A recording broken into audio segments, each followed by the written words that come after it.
ஐயா எல்லாருக்கும் வணக்கம். உண்மையிலே சொல்றேன், இந்த வீடியோ பார்த்துட்டு எல்லாருமே கண்கலக்க போறீங்க.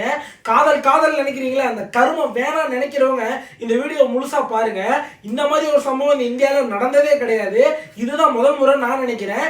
என்ன ஆயிடுச்சு அப்படின்னா, இவன் ஒரு கூலி தொழிலாளியா கஷ்டப்பட்டு கிட்டத்தட்ட 20 லட்சம் ரூபாய் வரையும் பேங்க்ல சேர்த்து வச்சிருக்கான். 10 வருஷமா வம்பாரிச்சு. என்ன நடந்திருக்கு அப்படின்னா, இன்ஸ்டாகிராம்ல ஒரு பிள்ளைய பார்த்து லவ் பண்ண ஆரம்பிச்சிருக்கான். கிட்டத்தட்ட 3 மாசத்துல அந்த பிள்ளைய நம்ம கல்யாணம் பண்ணிக்கலாம் அப்படின்னு சொல்லியிருக்கேன்.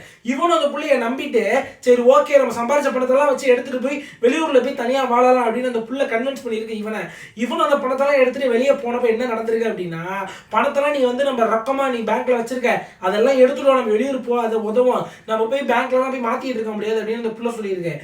இவனும் பேங்க்ல போய் பணத்தெல்லாம் எடுத்துட்டு சரி ஓகே நம்ம அந்த பிள்ளையோட போகலாம் அப்படின்னு போறப்ப அந்த பிள்ளை நைட்டு தூங்குறப்ப பணத்தெல்லாம் எடுத்துட்டு அந்த பிள்ளையோட இன்ஸ்டாகிராம் காதலோட நைட்டே ஓடி போச்சு. என்ன நடந்துச்சுன்னா, இவனால அது தாங்க முடியாம பைத்தியமே ஆயிட்டான்.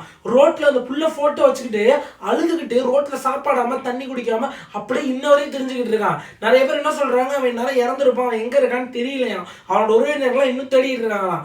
மறக்காம இந்த வீடியோவுக்கு லைக் பண்ணி ஷேர் பண்ணுங்க. தயவு செஞ்சு அந்த உறவினர் எதுனா பார்த்தா கூட அவன் கிடைக்க கொஞ்சம் வாய்ப்பு இருக்கு.